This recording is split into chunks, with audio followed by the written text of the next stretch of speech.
calculate the volume of some little packet of volume. If you're working in rectangular coordinates, the basic unit of volume is a cube or a rectangular box. And so one side is your change in y, one side is your change in x, and one side is your change in z. So if we were going to set up a triple integral to find the volume in example 2, it's honestly somewhat trivial. Hang on, I'm going back up to example 2. Okay, so we've got the part of a upside down paraboloid, 16 minus x squared minus y squared is our Surface, so, okay, so I'm doing example 11, but I'm using a triple interval. So, in general, my volume is given by a change in z times a change in x times a change in y. Length times width times height, or length times width times height. And he went over Fubini's theorem that this order doesn't matter if your functions are continuous. Okay, so that's what Fubini's theorem is saying, that if your function is continuous and differentiable, the order that you integrate doesn't matter. So our z in this case goes from the xy plane of 0 to the surface, and the surface is given by 16 minus x squared minus 2y squared. X is going from 0 to 2, and y also is going from 0 to 2. So this is the triple integral that would calculate that same volume that you found in example 2. Honestly, it's hardly different from that other integral at all. If I were going to get started on computing this, I wrote dz first, so I'm going to take the antiderivative of 1 dz. The antiderivative of 1 is z, and my limits are from 0 to 16 minus x squared minus 2y squared.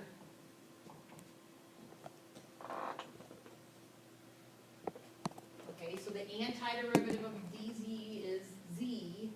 These are my limits. So look what happens basically after your first step. I plug in my upper limit, and I plug in my lower limit,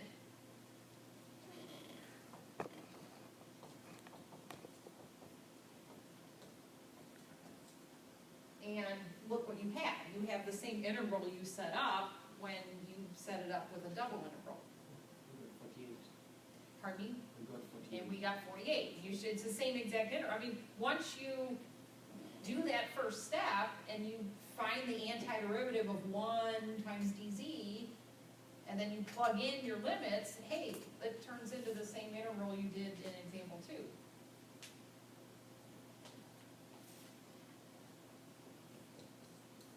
So really, a triple integral, most of the time, I say most of the time because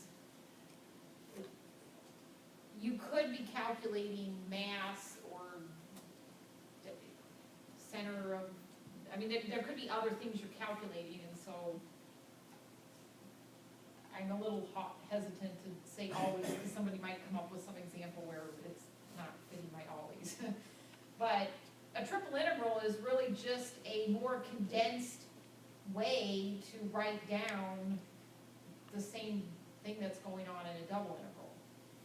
Okay, it's a more succinct way to write down your double integral. Again, there could be other things you're actually computing where it would make sense to just do a double integral.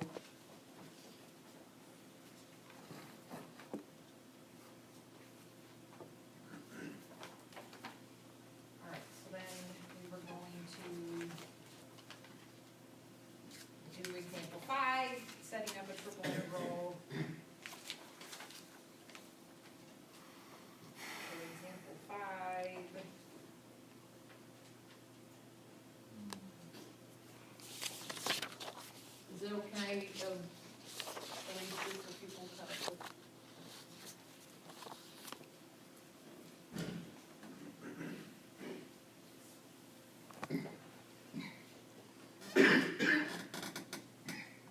again, my little packets of volume are those little boxes, so, DZ, DX, DY, again, the order that you put them really doesn't matter, but usually we do DZ first, and then DX, DY. So in this case, my surface is between the XY plane, so Z is 0 again, and then 2x plus y squared. And if I do dx first, then the low limit on x is actually y cubed because my limits are between 0 and 1, so y cubed is a smaller value than y squared between 0 and 1. And then y goes between 0 and 1. I don't know, again, I wasn't here, but I assume Stuart might have pointed this out, that technically x and y are both going from an extreme of 0 to an extreme of 1, but they're not just tracing a rectangular box like in example 2. Instead, they're tracing this shape. So if I just put 0 to 1, 0 to 1, it's going to trace a box, it's not going to trace this shape. And so in order to trace this shape, one of the limits has to trace that shape for you. So what you do is whoever is second, you have it correctly trace the shape. And so by putting y cubed and y squared, I will get this shape on my lower limit, I'll get this shape on my upper limit, and then y goes from 0 to 1. So, I don't know how much he dwelled on that. Again, as we work and set up more problems using our different coordinate systems, we'll continue to point that out. But in general, you're needing to trace the shape. So Z is getting traced by going from 0 to my surface. Notice I didn't put a number up here because I somehow need to trace the shape of the Z. And then same thing here, I put a formula that is actually tracing the sliver so that I don't just get a box. So once again, if I evaluate this,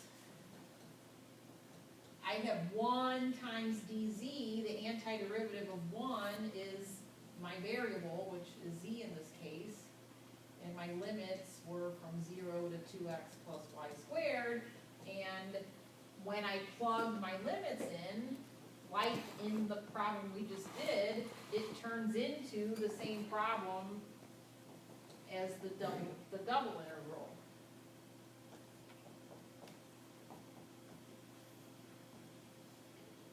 And because when you were doing example 5, I was wanting him to, or whoever was going over this, whether it was me or him, to talk about Fugini's theorem here.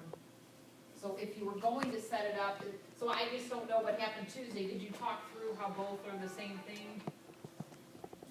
Okay, so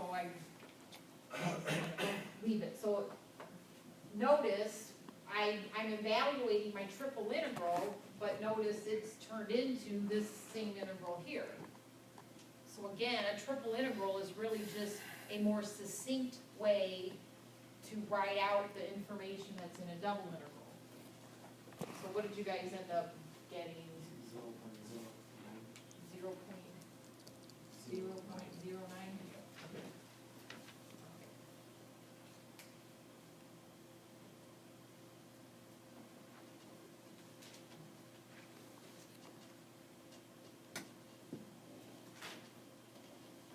And then example 6.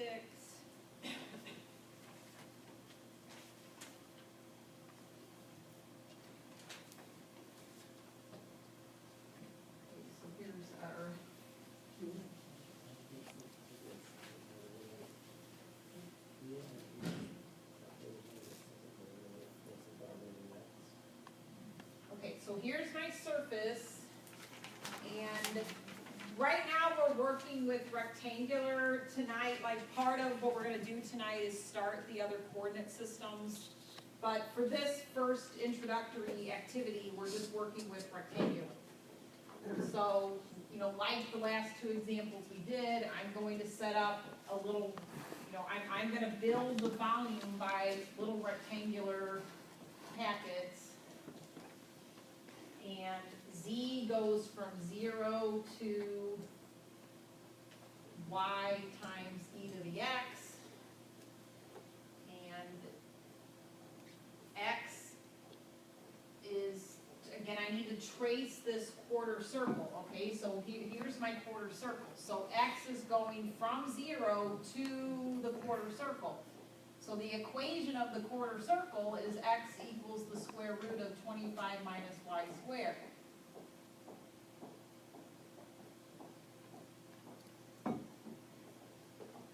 So x goes from 0 to the square root of 25 minus y squared. And then y goes from 0 to 5. Okay, so again, I needed this in order to trace the circle shape. If I just put 0 to 5, yes, I know x goes from 0 to 5, but if I put that as well as put 0 to 5 on y, then it's going to trace a rectangular box, not the circle. The reason why I said don't necessarily work this one out is because if we start to do so, again, the antiderivative of 1 is your variable, so 1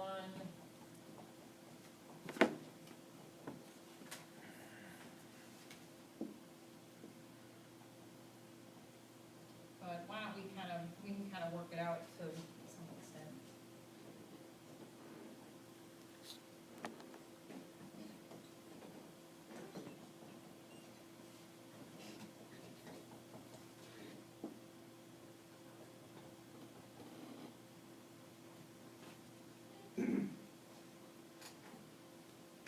Okay, so again, the antiderivative of the dz is z, and then my upper limit is the curve that's, you know, creating that kind of cathedral ceiling sort of shape. My lower limit is 0. And now I'm integrating with respect to x. Okay, if I integrated that with respect to x, y is treated like it's a constant. And so the antiderivative of e to the x is e to the x.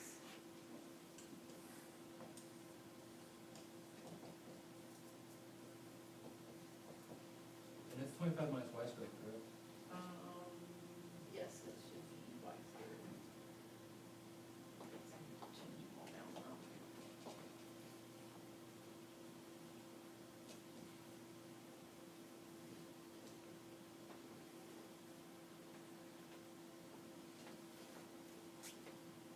Okay, so now I'm plugging in my limits, so plugging in the upper limit, I plug in the square root of 25 minus y squared, and then my lower limit is 0. But be careful, you're plugging it in for x, and e to the 0 is not 0, so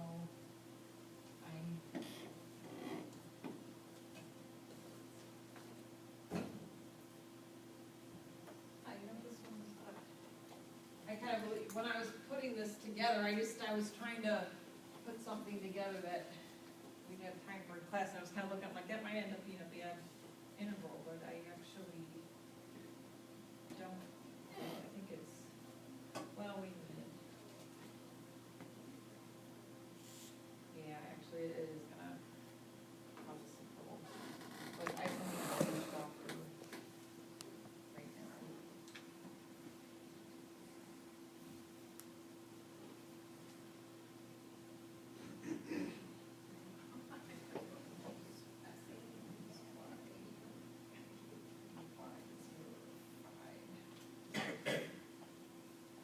All right, to get any further, if you let u equal 25 minus y squared,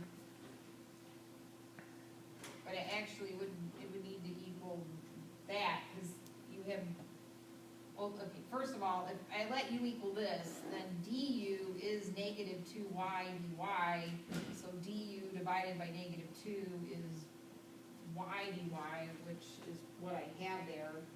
But that would give you a form of minus 1/2 e to the square root of u. And that is still causing us trouble, because I let u be this. And so you have the square root of u, and this is still not a nice form. Because if you then let w be the square root of u, then dw is 1/2 u to the minus 1/2. I don't have the u to the minus 1/2, so that was why I was kind of put, don't necessarily evaluate it, because I kind of was glancing at it thinking, I think we're gonna get a form that is not really workable.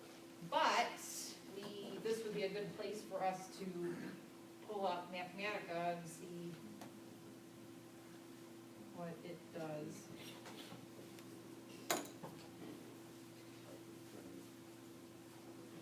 Yeah, I'm not,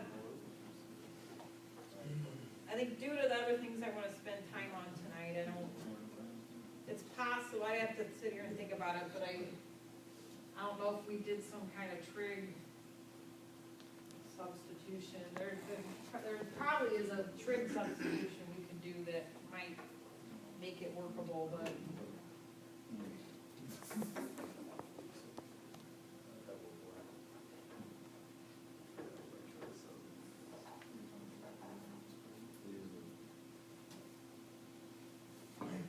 Yes.